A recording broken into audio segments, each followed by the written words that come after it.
नमस्कार प्रिय मेष राशि वाले। 1 मार्च से लेकर के 31 मार्च के मध्य का संपूर्ण मासिक राशिफल लेकर के मैं एस्ट्रोलॉजर डॉक्टर रवि गुप्ता आपके समक्ष प्रस्तुत हो गया हूं। प्रिय मेष राशि वाले, इस महीने में एक बात आपके जीवन में अवश्य कहना चाहूंगा कि ग्रहों की स्थितियां हैं इस प्रकार से कि आपके जीवन के कुछ महत्वपूर्ण संकटों को दूर करेगा। प्रिय मेष राशि वाले, ये जो राशिफल है ये चंद्र राशि पर आधारित है। आपको अपना चंद्र राशि पता है तो बहुत अच्छी बात है। अगर आपको अपना चंद्र राशि नहीं पता है तो आप नाम या लग्न के अनुसार इस वीडियो को देख सकते हैं। तो चलिए मेष राशि वाले, प्रारंभ करते हैं कि कैसा होने वाला है पूरा का पूरा मार्च का महीना, यानी 31 दिनों का हाल, जिसमें मैं आपके जीवन के सभी महत्वपूर्ण पहलू पे चर्चा करूंगा।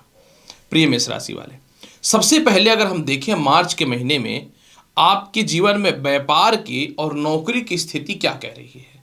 मेष राशि वाले, कर्म क्षेत्र के स्वामी शनि निश्चित तौर पे थोड़े अस्तव्यस्त पोजीशन पे तो हैं, परंतु एक बात है कि आपके जीवन में 7 मार्च तक कर्म क्षेत्र में शुक्र का विराजमान होना और 15 मार्च तक मंगल का उच्चस्थ अवस्था में विराजमान होना यह स्पष्ट तौर पे दिखा रहा है कि आपके जीवन में 100% 15 मार्च तक नए नौकरी व्यवसाय के योगों में तरक्की के अवसर दिख रहे हैं। 15 मार्च तक आपके पिता से भी तालमेल अच्छे होंगे, जीवन के कुछ महत्वपूर्ण और बड़े फैसले भी लेंगे। पंचम भाव पे दृष्टि पड़ने के कारण लॉटरी सट्टा शेयर मार्केट से रिलेटेड बड़ा लाभ होता हुआ भी नजर आएगा। एक बात यहाँ पे यह भी है कि शुक्र आपके जीवन में 7 मार्च से आय स्थान में भी रहेंगे, यानी 7 मार्च से शुक्र का आय स्थान में जाना आपके जीवन में जो लोग भी नौकरी व्यवसाय में परिवर्तन करना चाहते हैं, 7 मार्च के बाद बहुत ही बेहतर ऑप्शन आपके जीवन में दिखना चालू हो जाएगा। और पूरे महीने शुक्र का पंचम भाव पर दृष्टि पड़ने के कारण अगर आपकी कोई जॉब की इंटरव्यू है या फिर किसी प्रकार का कोई भी एग्जामिनेशन है तो पास होने की संभावनाओं को निश्चित तौर पर यह बढ़ाता हुआ दिखेगा। लेकिन मेष राशि या लग्न में शुक्र मारक होता है तो आपको 7 मार्च के बाद आलस्यपन का त्याग के अलावा अपनी वाणी पे तो नियंत्रण रखना पड़ेगा, लेविश लाइफ से भी थोड़ा बचना पड़ेगा।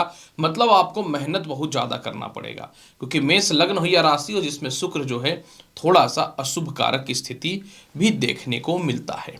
हालांकि एक बात मैं अवश्य आप लोगों को बताना चाहूँगा, 14 मार्च से पंचम भाव का मालिक सूर्य भी द्वादश भाव पे रहेगा।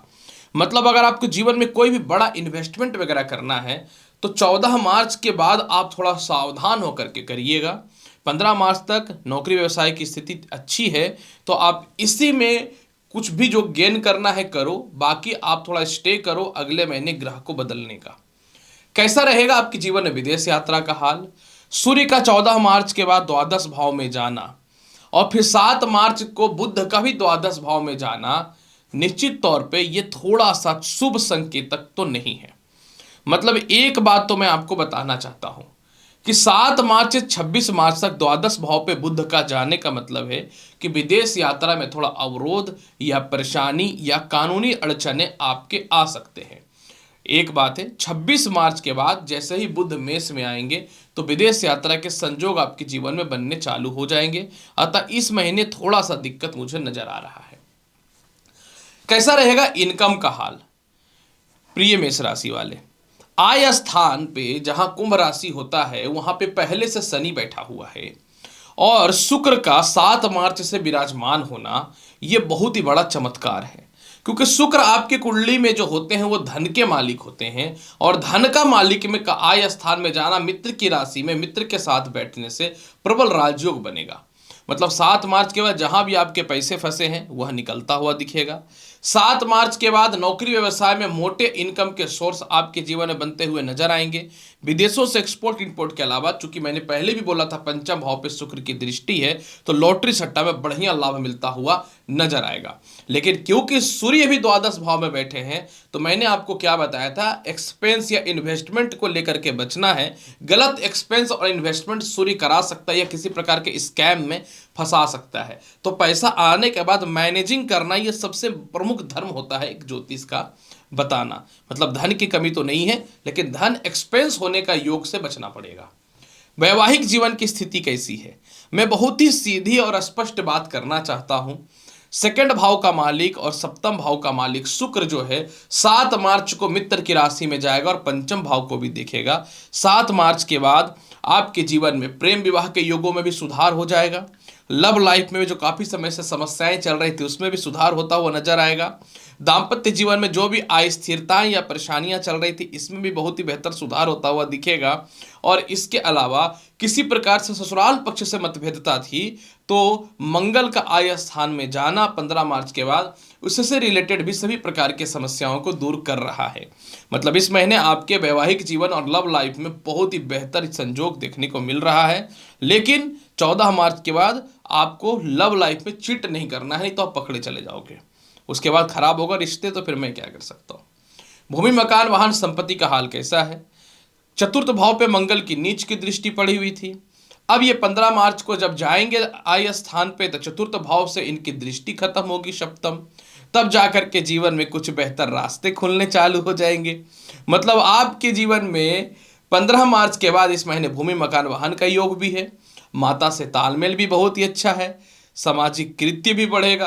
कोई प्रॉपर्टी वगैरह हड़प रखा था तो वह भी मिलेगा। और धन की प्राप्ति की भी संपत्ति से योग अच्छे हैं।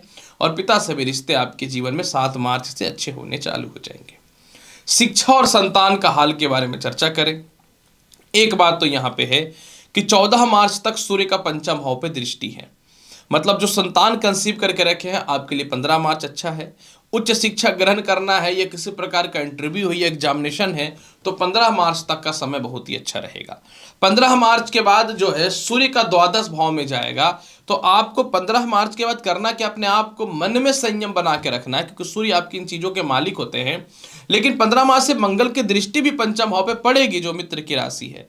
उस हिसाब से देखेंगे कि आपको अपने अंदर कॉन्फिडेंस को सिर्फ खत्म नहीं करना है, अन्यथा शिक्षा और संतान की इस पूरे महीने इतने बढ़िया स्थिति है कि मैं क्या बात करूं। मैंने तो फरवरी में भी बोला था कि मार्च आपका ज्यादा बेहतर मुझे नजर आ रहा है।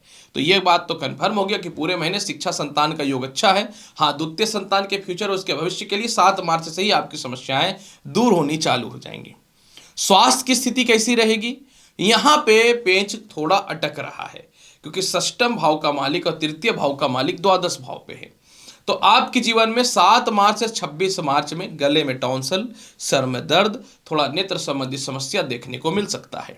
इस समय थोड़े से कर्ज को लेकर के या शत्रुता को लेकर के भी परेशानियां देखने को मिल सकता है।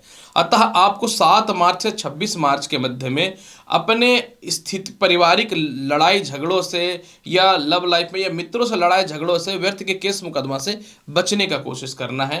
हालांकि जिनका पहले से किसी प्रकार को केस मुकदमा था या किसी प्रकार का हियरिंग है तो आपके जीवन में 15 मार्च के बाद आप इसमें विजयी हो रहे हो, क्योंकि मंगल जो है आपके जीवन में आय स्थान पे ही गोचर करेगा।